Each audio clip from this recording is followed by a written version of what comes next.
well. So I'm not worried about, you know, people say, aren't you afraid of Suge and what he's going to do? No, I'm not. He stole my money.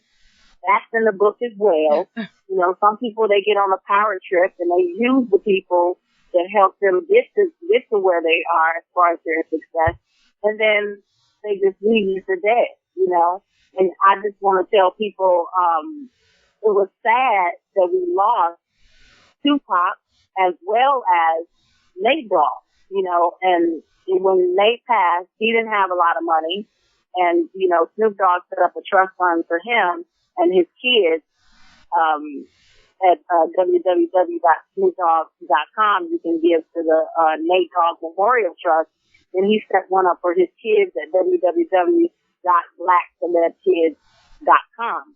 So, I mean, even if you just give 50 cents or $1, it's going to help Nate Dogg's kids and his family. But it's sad. We generated over $560 million within a 2 to 3 year period, and not many of us have anything to show for it. That's very sad. That's what's up. Jewell, we're going to get back. Actually, we want to talk more about you in that capacity, but also we want to talk about Tupac. But real quick, we're going to go to a song. It's a Slim Show. We got Jewell on the line talking about her new book, her experiences with Death Row Records, and just her all-around career in general, man. But right now, we're going to touch another one of the classics that you blessed us with, Miss Jewell. You remember that thing called Love and Money? You remember that? Yes.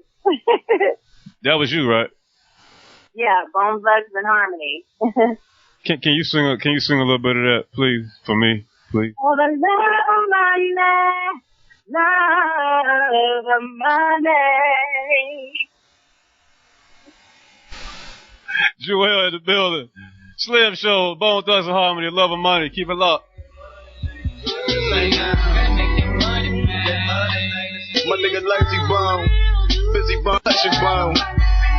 And I'm that nigga Crazy Bone in the motherfucking hell. Go ahead, Jewell. Do what you do, baby.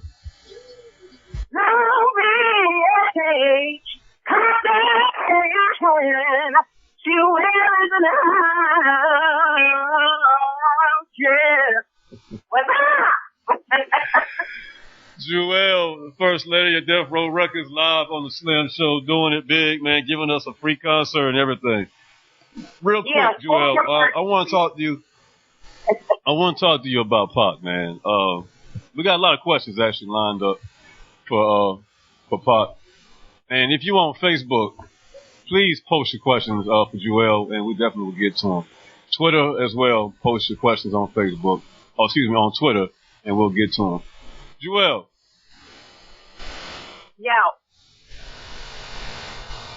Tell me, what was your experience with Pac? Tell me what life was like knowing him. Well, Pac was a very unique individual. He was a Gemini like myself. So, of course, he had his good days and his bad days. I respected the hell out of him because he was not afraid to voice his opinion. It is what it is. The Dear Mamas and the When They Got a Baby, those type of records is really what made us females, I can't speak for them from the male perspective, but it made us females really fall in love with him. The only thing that I had a problem with is when he came to Death Row, we had several in-depth talks about him, you know, hanging out with the Bloods and claiming MOB. You know, a lot of people interpreted that as mob, the Blood gang, but, you know, he would say it was money over bitches. So he kind of felt like he owed Suge for rescuing him out of jail, because basically he made all that money for Interscope and Jimmy Iovine, and they sort of left him for dead. You know, they left him in jail. So he felt a sense of brotherly love for Mr. Knight until, you know, he got over there and he saw how business was being done, you know, and Pac was a voice, but he was a businessman, you know, and he began to express to me as well as Michelle, that he was sort of, unhappy with the situation and the way things was going. So I think Pac was expediently trying to hurry up and fulfill his purpose with Death Row so he can move on and do things a little more systematically the way he wanted to do them and kind of be more in control. Suge was more in control of everyone. He tried to be everybody's dad. Unfortunately, I had my own daddy, so I didn't really take to that. Most Geminis Jewell, don't. so tell me, what was your last experience with Pac like? The last time you talked to him? Well, it's funny because when Pac and I was doing Thug Passion, he was already in the studio with Johnny J, and the studio was full when they called me, and he asked me to come in and do a hook. And I made it down to the studio, and I began to go in there and, lay my parts. And I'm such a perfectionist that I want everything to be like, okay, stick like glue. You gotta stick like glue. One band, one sound, sort of like the drum line. My stuff you gotta stick. So, once I went in there and I heard it love, and I got it going on, I started laying my parts. I'm on hype. So now he's ready to rap. And I'm like, well, let me stack it a couple more times. So he's like, Jewell, get your fucking ass out of the vocal booth. I'm ready to rap. And I'm like, nah, give me like 2 more takes. And he's like, nah, you got to come out now, Jewell. So he ran up in there where I was and took my headphones off and kind of like kicked me out of the vocal booth. He was like, it's good. You trying to fix it. It's perfect. We keep it. Now move out the way. And, when he put on those headphones and opened his mouth, it was undeniable, what Pac did. And I don't discredit that rap, because Nas and Jay-Z, and Eminem now is probably, my number one rapper, but that's my own personal opinion. But I don't take anything from them, but Pac was he was like an extraterrestrial human being. You couldn't deny, when he opened his mouth and for itself, because you can hear a Pac record and it feels like he's in a room with you, literally. So it's like, it's hard for, the Outlaws, because that was like their brother.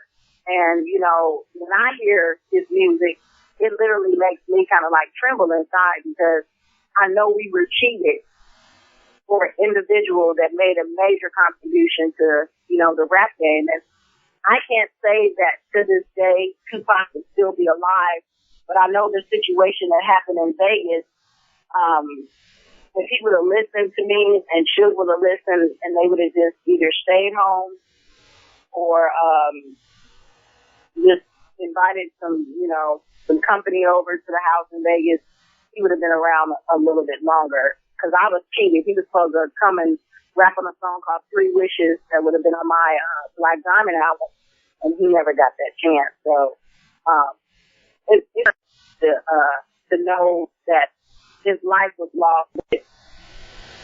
Exactly. Hey, Jewel, this is Mocha again.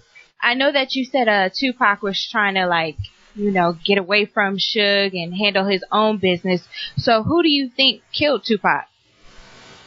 You gotta get the book. Gotta buy the book and find out. Yes, ma'am. If I tell you now, you may not want to read it. But it's some interesting facts that is being presented that no one ever has the balls to really say before. Everybody is on this like cover up thing and it's this person, it's that person, but it's you have to read the book so you can understand what was really going on. Hey, Jewell, it's Champ again. I got a question for you. What's up, Champ? Hey, sweetie, how you doing? Based on my impression, I got to see that Pac had this kind of Dr. Jekyll and Mr. Hyde thing on. He's very talented, very introspective, but at the same time, he had this whole thug life appearance.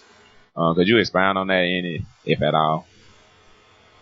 Well, I wouldn't say thug life because to me, Tupac wasn't a thug. You know, he was with Digital Underground and he danced and rapped and all that.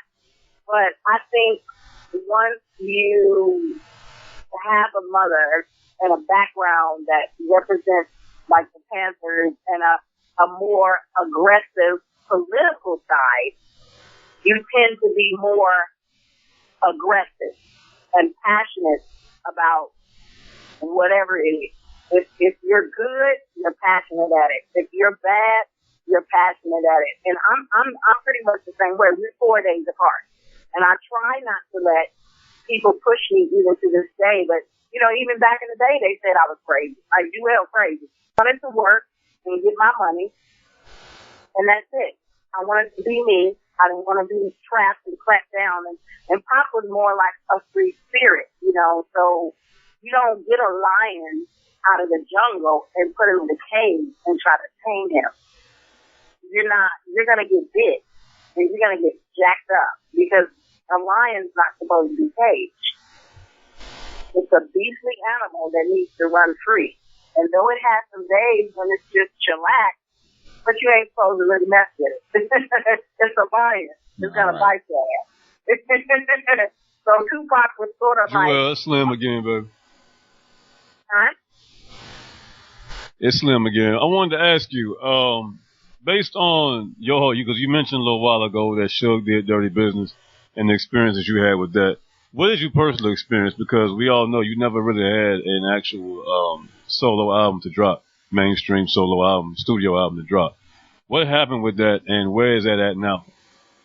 Oh, wow. I personally experienced probably worldwide humiliation, if we want to start there, because in 95, I went on the BET show, and at this particular time, they didn't have, like, an audience. It was just Donnie Simpson and Shirley, and, you know, I told the whole world I got my solo project coming out, and, you know, I had lost all this weight, and I was kind of always a thick-eyed girl.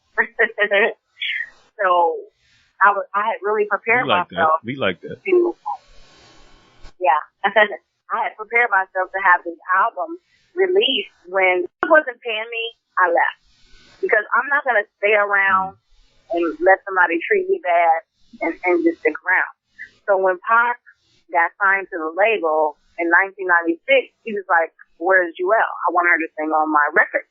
Well, should know the only way he could have gotten me back to the label was to promise me that he was going to release my album.